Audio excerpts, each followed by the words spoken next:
Here I am again, standing amidst the controlled chaos of A&E.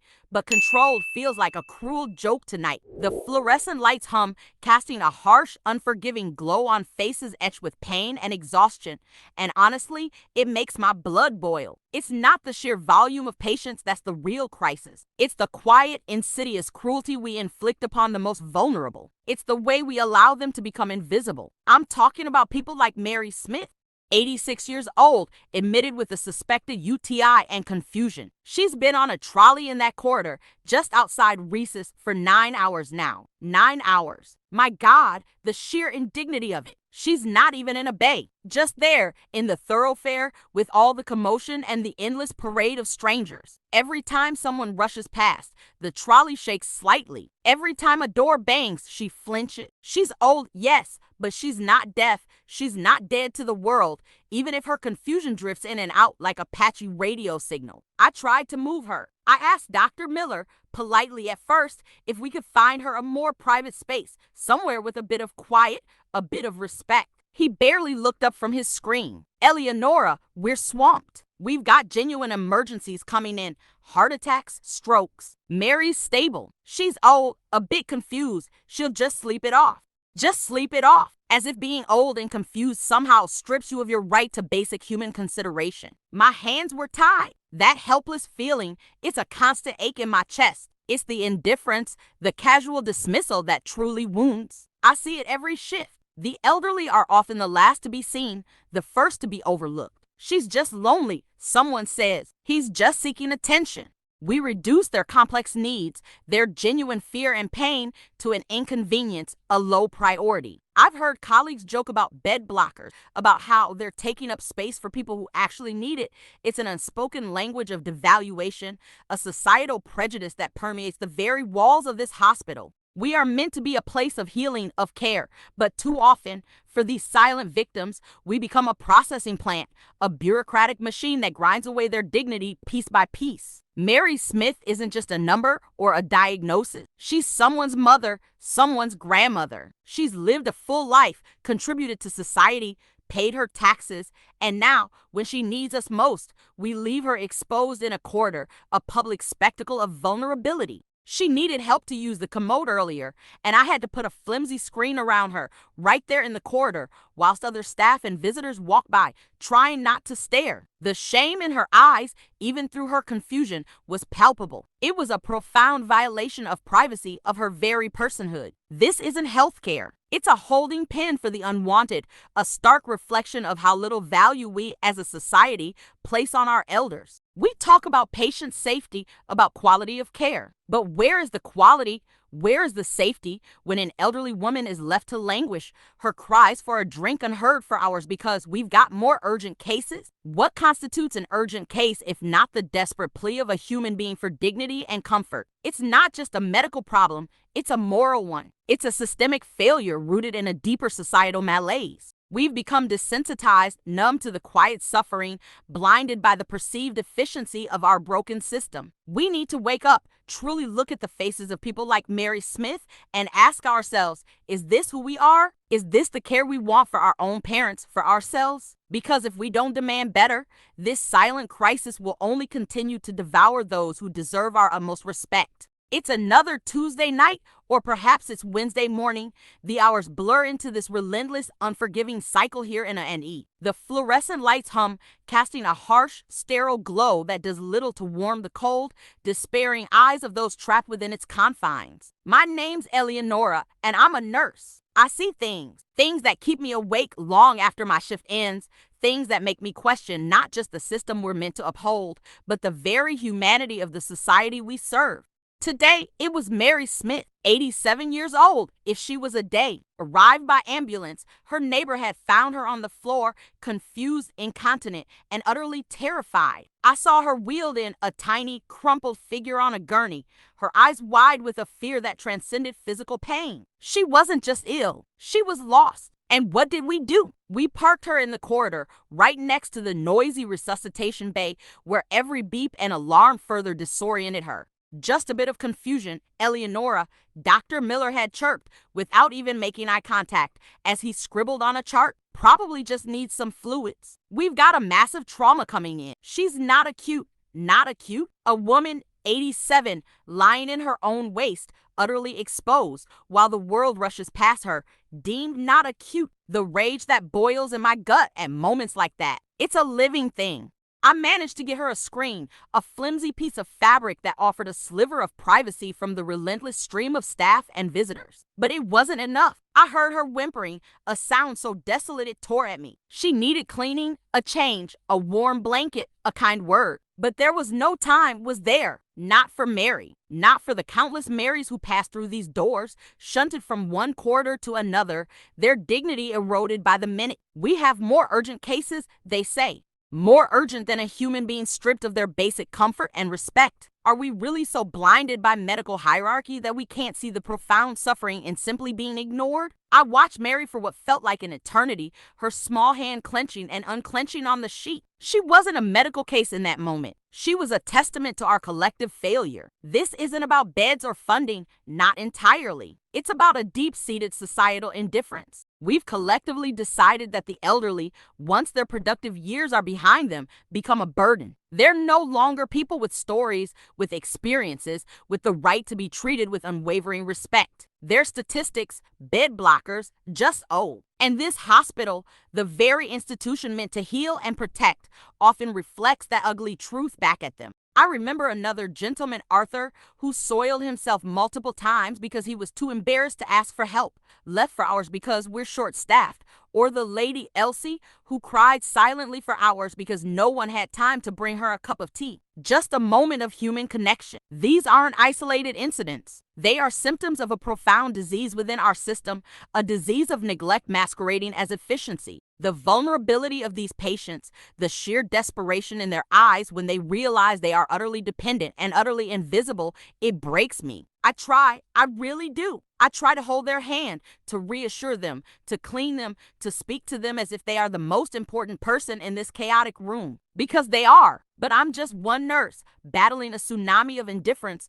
a culture that sees a number before it sees a human being. The coldness of this place isn't just the air conditioning. It's an emotional chill that penetrates right to the bone. We focus on diagnoses, on treatments, on outputs. But what about the input? The raw human input of care, compassion, and respect. Mary Smith eventually got her fluids, eventually got moved to a ward, eventually got clean. But the wound she carried, the wound of being forgotten, humiliated, treated as less than human, that won't show up on any scan. That won't be treated with any medication. That's a scar on our collective conscience, a stain on the humanity of the NHS, and indeed, on us all. We must do better. We simply must. It's another Friday night in A&E, and the sheer volume of humanity pressing in, waiting, suffering, it threatens to crush you. But it's not the typical broken bones or urgent chest pains that truly break my spirit. It's the quiet, crushing dignity denied to those who've lived the longest. The humiliation of the wait,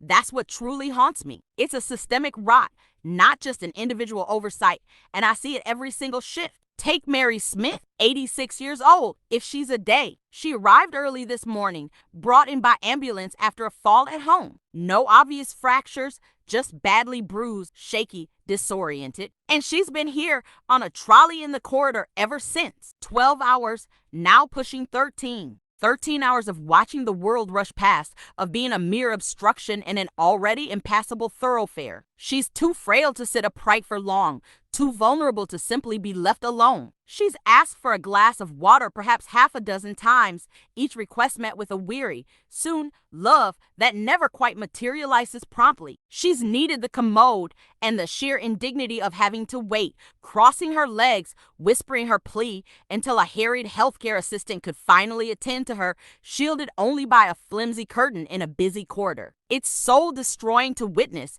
and even more so to experience. I see the shame in her eyes, the silent plea for privacy, for respect, for just a moment of quiet dignity. And then I hear it echoing from the nurse's station, just another elderly fall, Eleonora.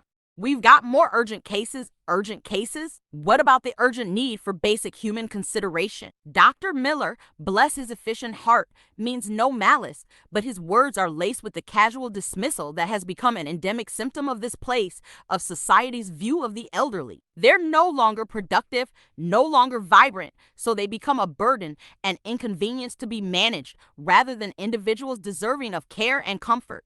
It's just a common cold. They're old. I heard about another chap earlier, shivering under a thin blanket, his pneumonia only diagnosed hours later. They see the age, not the person. They see the cue, not the suffering. I feel this burning helplessness, a fire in my gut that no amount of sterile hand gel can extinguish. I wheel Mary's trolley a few inches further from the main thoroughfare, offer a quiet word, a reassuring touch, try to anticipate her needs before she has to ask. It's a small rebellion against the tide of indifference, but it's not enough. It never feels like enough. What good is a brilliant medical system if it strips people of their very humanity in the process of saving them? What good is the latest technology if we can't even provide a private, timely trip to the toilet for an octogenarian? This isn't just about Mary. It's about Mrs. Davies, left confused and crying in a chair for hours because her daughter couldn't stay. It's about Mr. Khan, who soiled himself because no one heard his muffled calls. It's about the countless forgotten faces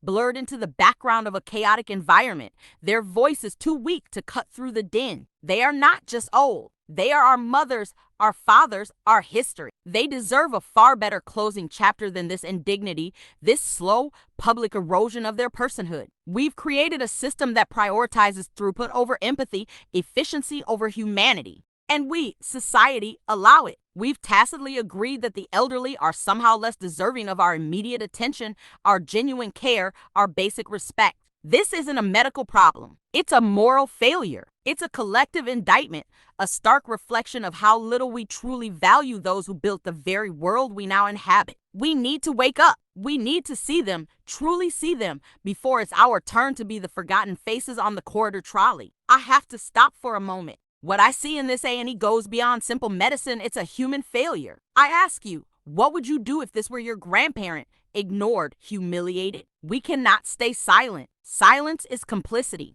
Get involved. Share this story, educate yourselves on the rights of the elderly, and raise your voice against the system. Now, back to Mary Smith. The fluorescent glare of this place, it never softens, does it? Not even at 3 in the morning when the silence should be thick enough to cut.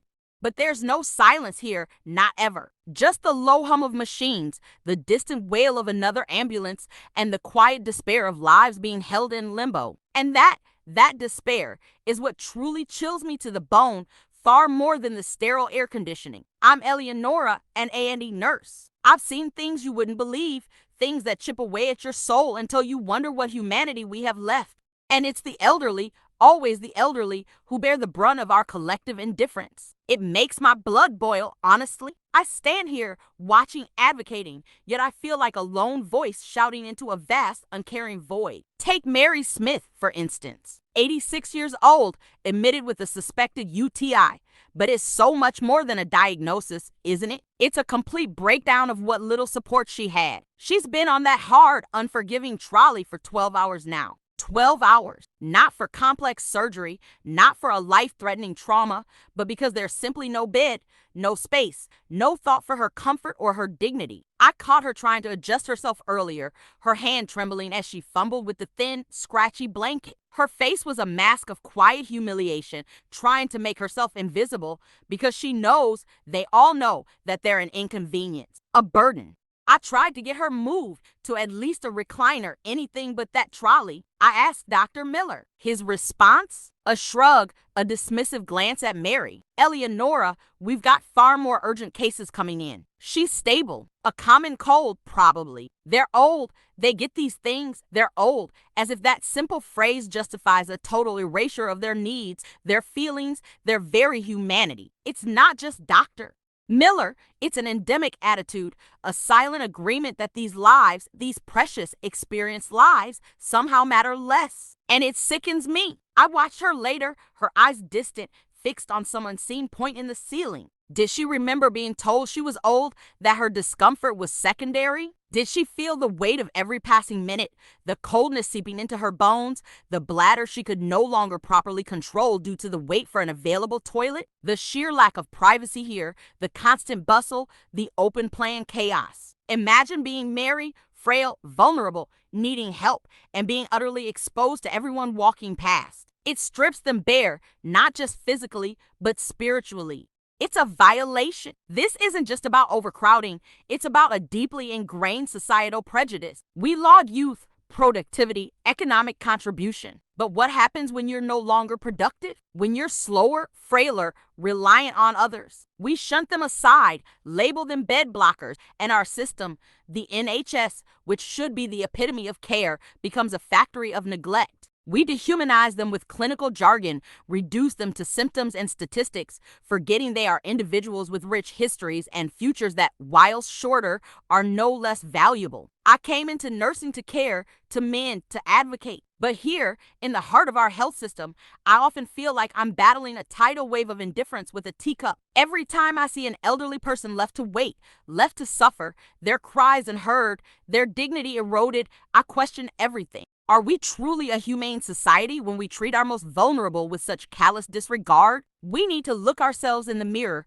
truly look, and confront the brutal truth of what we're allowing to happen day in and day out in these very halls. This isn't just about healthcare. It's about our collective conscience. Another night, another cycle of organized chaos and A&E. You see the faces, the fear, the pain, but some just become translucent, fading into the fluorescent hum of the hospital. They're here, but they're not truly seen. They are the invisible generation, forgotten and forsaken, and tonight, Mary Smith is one of them. Mary, bless her, she's 86, frail as a bird, and she's been sat in that godforsaken hard plastic chair for nearly 11 hours. Her GP referred her this morning, a suspected UTI causing confusion, a common enough story. But common doesn't mean less urgent, does it? She's shivering, not from cold, but from sheer exhaustion, from the indignity of waiting. She's confused, yes, but she's also lucid enough to know she's been ignored.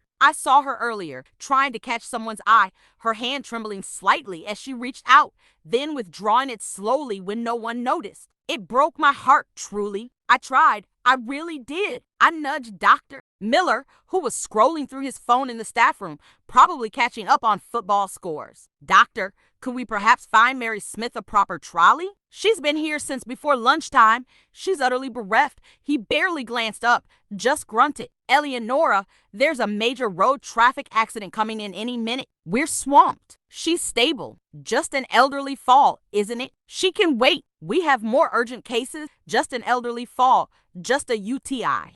The casual dismissal is a cancer in this system, isn't it? It gnaws at you. It's not just Dr. Miller. It's the prevailing attitude, the constant justification for reducing someone's suffering to a mere inconvenience. It's what allows a woman like Mary, who has likely contributed her whole life to this society, to be left slumped in a corridor, her dignity slowly eroding with every passing hour.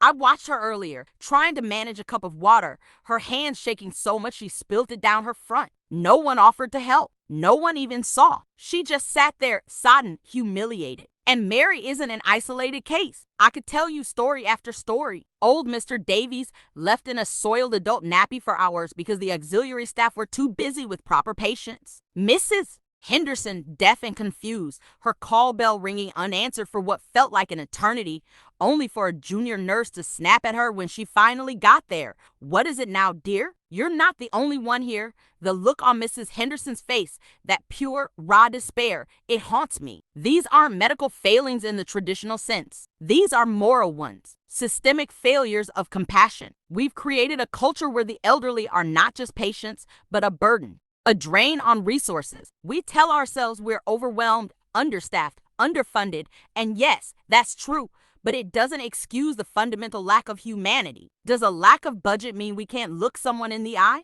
Does an overflowing waiting room mean we can't offer a kind word? This sterile, gray environment, it amplifies their vulnerability, their fear. The coldness isn't just in the temperature, it's in the hearts of those who minimize their existence. We're meant to care. We took an oath, yet I feel utterly helpless, screaming into the void of bureaucracy and indifference. We speak of patient flow and bed shortages, but what about the human cost? What about the profound shame these individuals carry away from here? This isn't a diagnosis I'm fighting for. It's dignity. It's respect. It's the simple recognition that a life, however old, is still a life deserving of care, not contempt. We are failing them utterly and completely, and society watches on, seemingly unbothered, until it's their mother, their father, their own turn to become invisible. Then perhaps, just perhaps, they might finally see this place. It's a meat market, not for the young mind, not for the obvious trauma cases. No,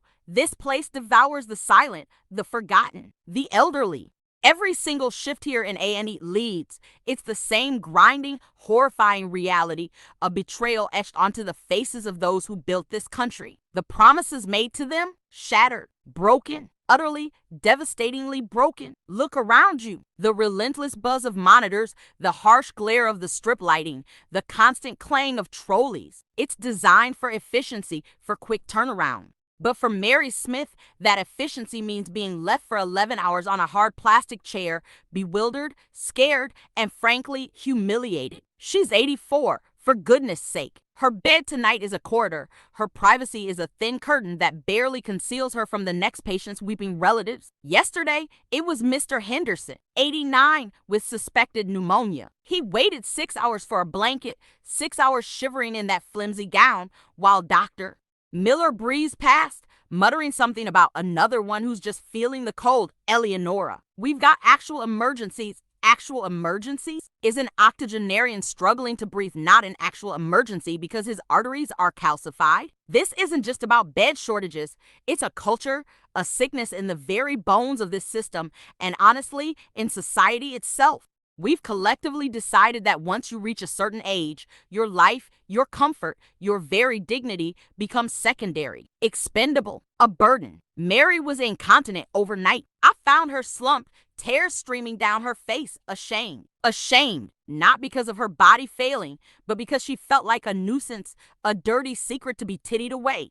We're so understaffed, so overwhelmed that it took another hour to get her cleaned and into a clean gown to give her that tiny shred of human respect. An hour of her sitting there, stewing in her own degradation, while a junior doctor debated whether her confusion was enough to warrant a proper mental capacity assessment, rather than just accepting it with fear and exhaustion from being left utterly alone. I watched their eyes. They're not just tired. They're resigned. They expect it. They've seen their friends and neighbors disappear into this abyss of indifference, only to emerge, if they do at all, frailer, defeated. It's a systemic dehumanization. We talk about healthcare for all, a national treasure. But what about healthcare with dignity for all? When did we decide that an elderly person's comfort was a luxury easily sacrificed on the altar of budget cuts and more urgent cases? The sterile environment here only amplifies their despair. The cold, hard surfaces, the constant cacophony, it's disorienting, terrifying. It's designed to be clinical, but it becomes cruel when you're vulnerable. I fight, I advocate. I try to get them a glass of water, a warm hand to hold, a moment of quiet reassurance. But it's a losing battle against the tide. My outrage, my empathy, it's a tiny spark in a vast, cold darkness. We see the headlines about waiting times, bed crises, but we rarely see the human cost, the erosion of self, the quiet suffering of Mary Smith or Mr. Henderson or countless others. This isn't just a medical failure. It's a moral one. It's a collective indictment of how we treat our most vulnerable, a stark reminder that a society is judged not by its wealth, but by the compassion it shows to its oldest, its weakest. We need to look ourselves in the mirror, truly look, and ask, is this who we want to be? Because right now, the answer is a resounding, tragic no.